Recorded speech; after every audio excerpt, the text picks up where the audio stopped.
Okay, finally, I didn't realize that when I switched users, I had this file downloading 300 megs, which for me, where I am, is a lot. Then got canceled. So, I couldn't switch back, but I took a bunch of pictures when I was over on the other side, and what I did was, well, first I needed to compile and run that same program under the debugger for the other user, and go through the unit tests, and then I stored the pictures under here.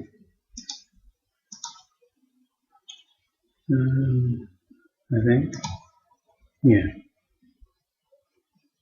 Okay. So that state is still existing. I haven't changed anything. Almost.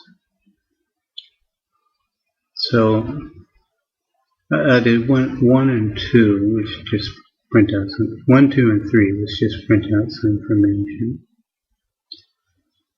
and then 4. Now 4 here.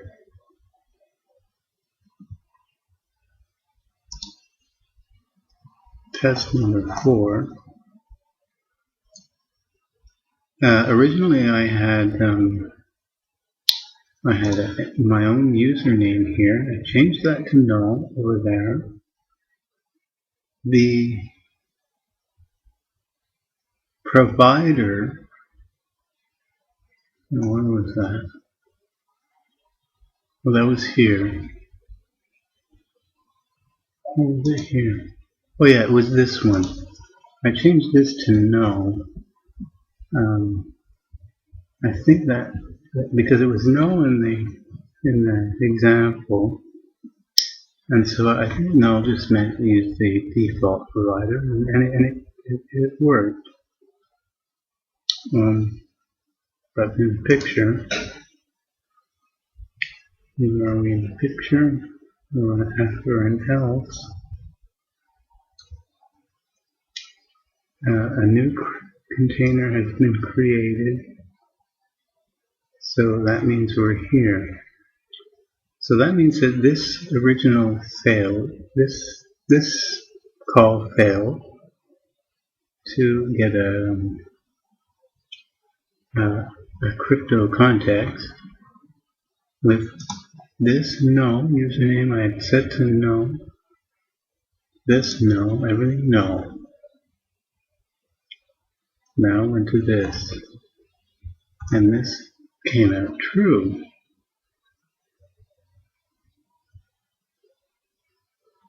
Now you notice that this is the same function. However, this last value, new key set, has been turned on. That's a flag of some sort. So that seems to be what creates a container. So that's what happened at that point.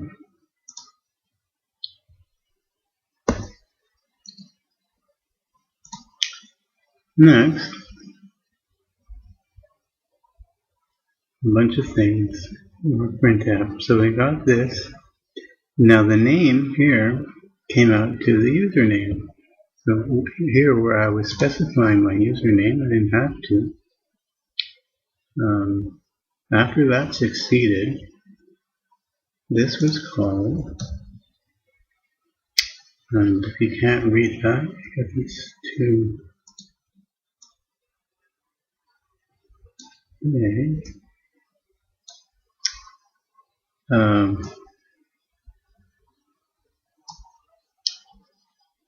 this would have been called, there was no error, so it should have said exchange, no, It's not what we're learning. More about that.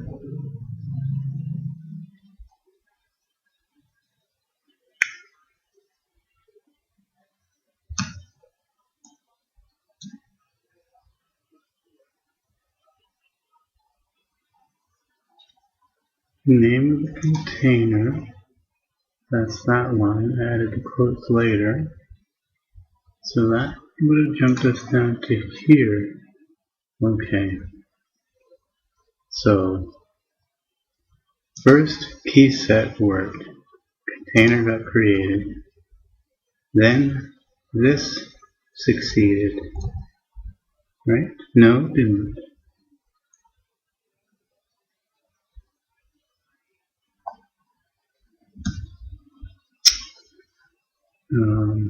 Container was created. Oh, wait a minute.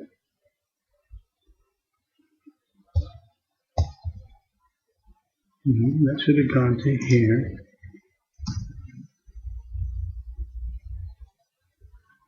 Signature key is available. Where is it? That says that here. What happened to this one? Name. No signature available.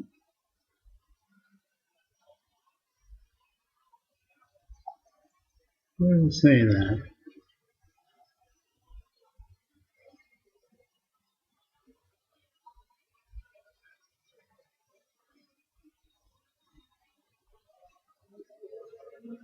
That would put us here. What happened to this one? I don't know, maybe I'm not reading them in the right order. Created container. Oh yeah, that's true. Okay, this is earlier than that. I should number these correctly.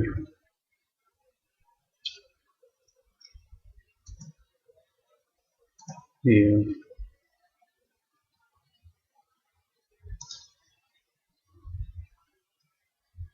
It's line correct.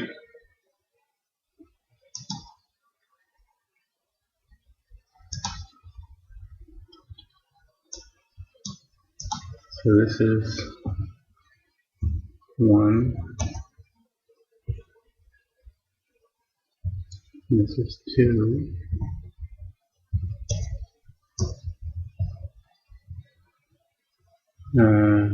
No signature, then signature, so that's going to be 3.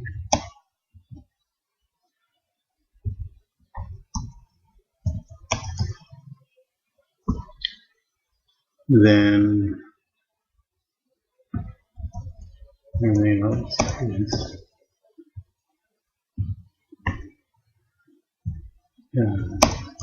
everything else you can tell which happened first. Oops.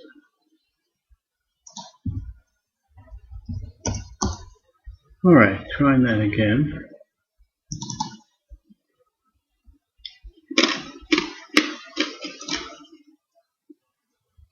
So a container was created, then a crypto context was acquired, and the container name was a minute too late. That's this line. Now, no signature was available. So that means that we tried this. Okay, no signature key. Whatever signature key is, I'm not sure. But that's what it was trying to get. A signature key. I think probably a signature key might be to do with the public part of a key exchange. Okay. So to compensate for that, it's trying to generate. Now it's using the generate function. Now generate generates those key pairs, right? extract will extract a single key using an encryption key and some data, I believe. Okay, so now we created a signature key pair. So a signature, whoops.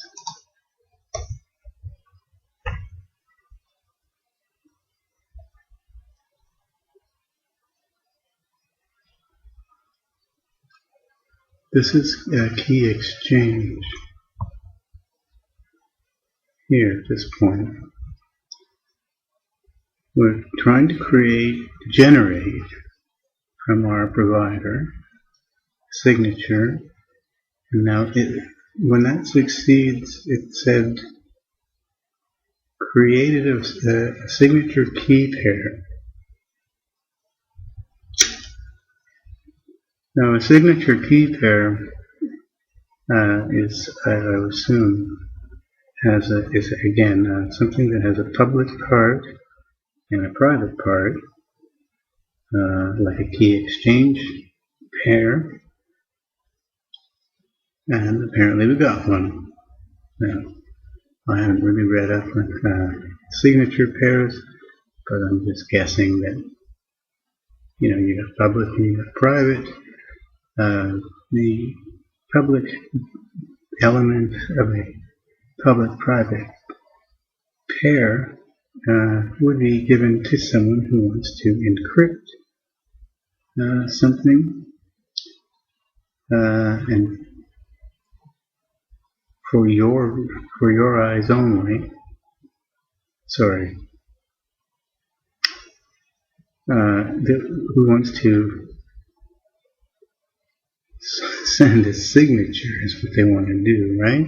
Not a message, but a signature. Well, you got a signature.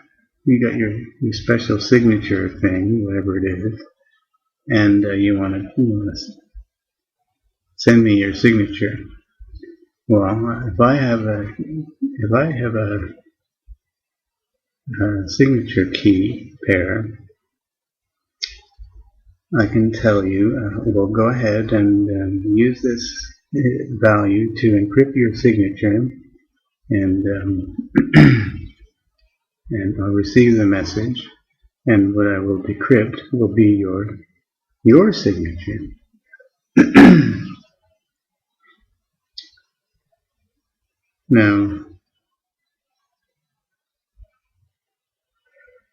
Now, why would I need the second part? I don't know. I suppose that this is if it's a symmetric thing, you would also have a signature pair, and I could encrypt my signature with your key and send you my signature, and I suppose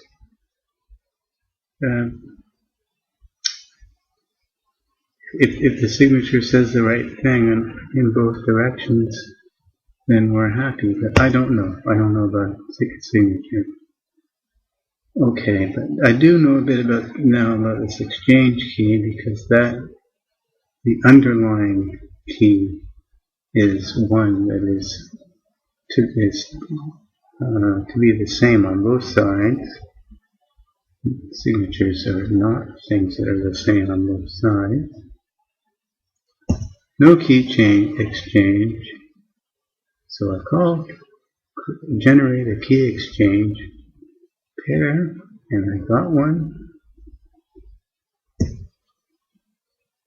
And everything is A-OK. A signature key pair exists. An exchange key exists. And the container within which the exchange key pair exists is in this container. I have quotes around this now. and that's it. So now, what I'm going to do is I'm going to go over to the other side there and see if I can encrypt a file using my parent. We'll see what happens. Okay, so now here we are on the other side, a minute too late, which is pretty much a similar setup as that one. It's got a minor self and a major self, which is why I've chosen the colors the way I have. The minor things look like this, and major ones something like that, so I don't get too confused. Now, I think that, well, I'm just going to try it. Let's go with temp here. No, I don't think I can decrypt this, but I should be able to encrypt that.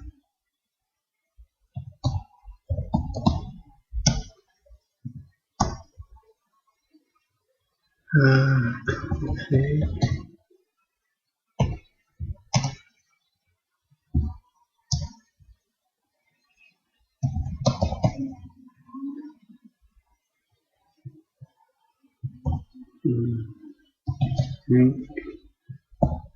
Ink.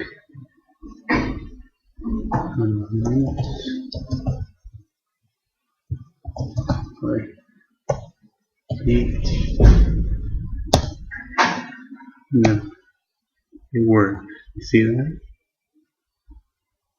Because now I have an exchange key. Now, what I think the reason why this is working at all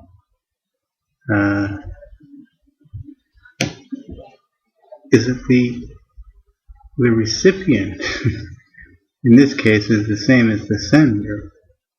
So the reason I'm able to decrypt this thing is because the blog, the public part of the blog, I guess, is my public key, so I can extract the random session number that was generated. Although the session number seems to change, but I don't know if this is a session number or a handle. I think it's a handle. First, let's confirm that I can. Well, I can't use this guy, but I move it down.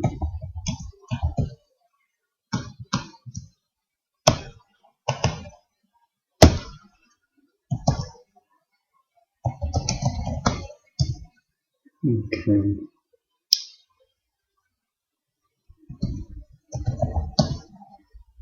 So crypto 10. I'm going to have to type the whole thing in. Config tank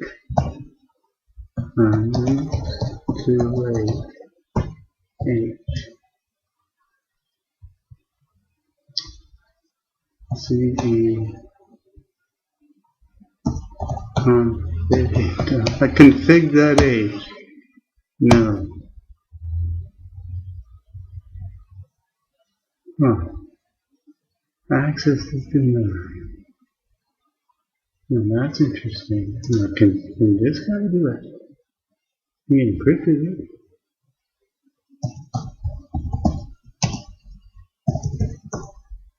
It could be because of where it came from.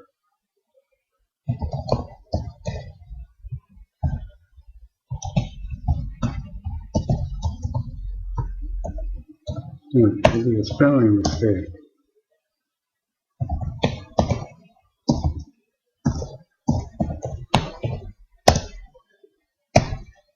No, that worked.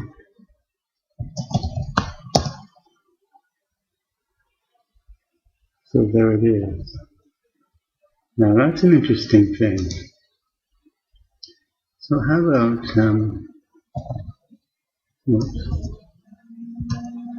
curious now.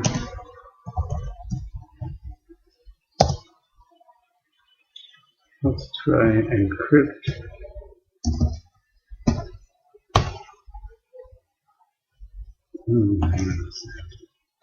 Something here to type. T.text.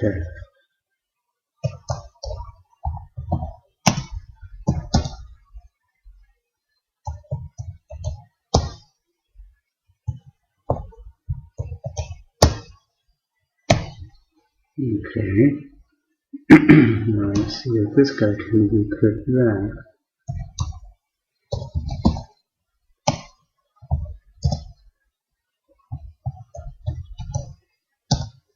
Oops.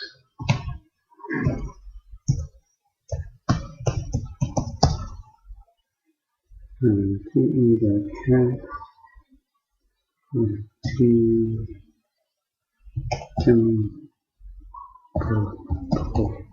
Tempo.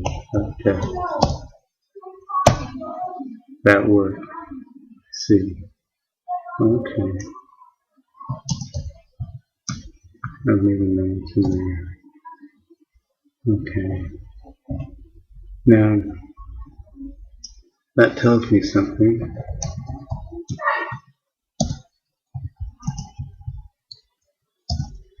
It tells me that something about the fact that this guy is not allowed access to this directory. Some part of that fact was retained by the encrypted file. So that's interesting in that if true, then that allows you to sort of do what,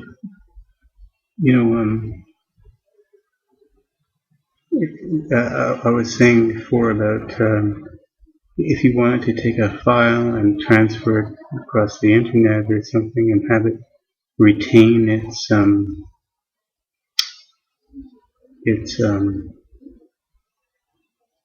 security identity, that would be one way to do it. However, we still haven't really proven anything yet, because that was all in the same directory. So let me go to any other directory. Where am I?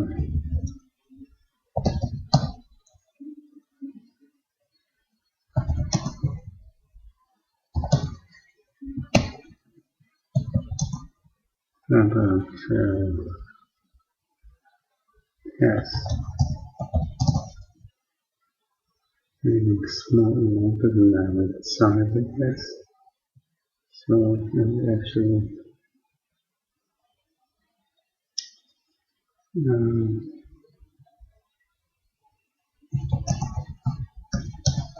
I just want a small file name. We'll rename something.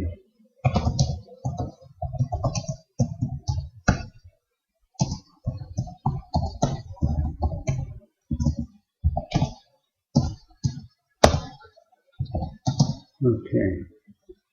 Crypto S1 PNG. And the output file I'll call S1 E. No password. Okay. Now I'm going to move it down.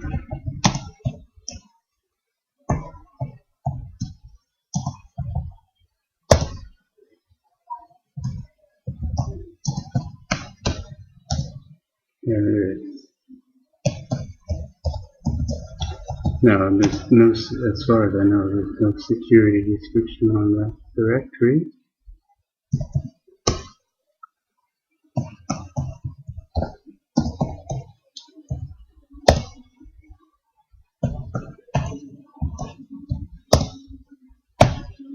And it succeeded. I see. So it definitely had to do with the particular directory that it came from. So that's great. Now, one more test. Well, I can leave that file. Now I'm going to try and see if I can decrypt that same file with the other Alan, with Alan. So, back on the other side. Okay, we're back on the other side. And the last one is being turned into an AVI.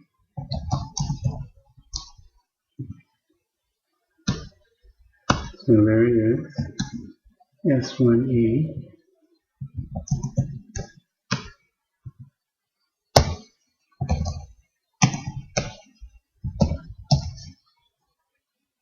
So I don't think that I should be able to decrypt this because I won't have the right.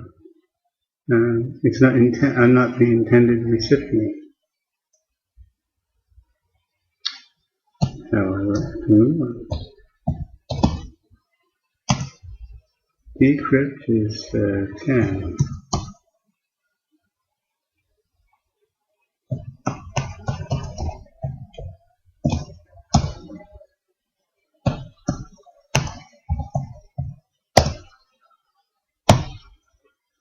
No. Bad data. Right. That makes sense. The key pair used to generate this encrypted file, its public key part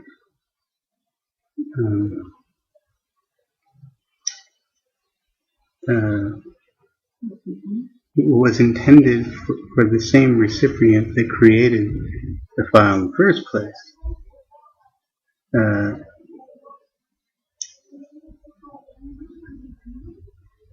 And so, if I taking the blog and using the public key to extract this random session that was used in generating that file, those sessions can exist just just for one purpose and then thrown away.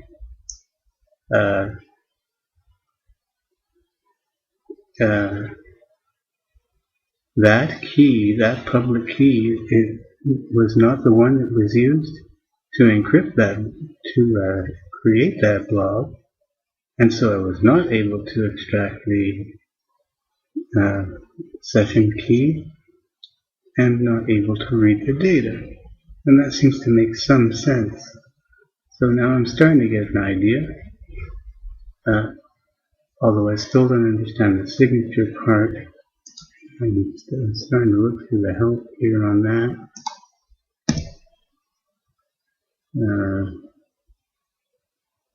It said, when looking at key exchange pairs, to compare that with a signature key pair, which is something I haven't really made sense of yet. There is a reference to something called PKCS number 7, which is not lacking. It's there, and there's information that I have to read here and understand with this signing type, how the signing works. And I don't. Apparently you need that first. Well, maybe I didn't. Maybe I could have skipped creating the signing pair and just jumped straight to the key exchange creation without having to have the signing thing first. I don't know. But I do know that I know a little bit more, and a very interesting fact. The fact not only that you can take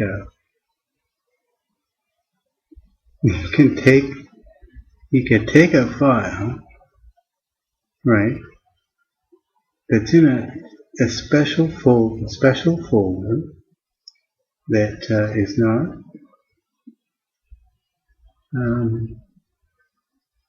meant to be available to some instance of some process or whatever. Encrypt the file, and it retains that security information somehow, because that key blob should have been able to be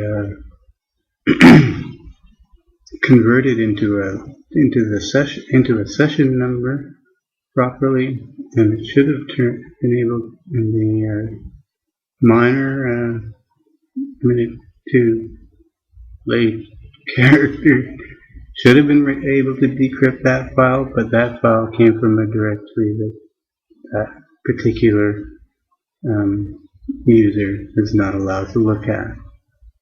So that's a very curious and interesting fact. Okay, well, the more I probe, the more intriguing it becomes. See you.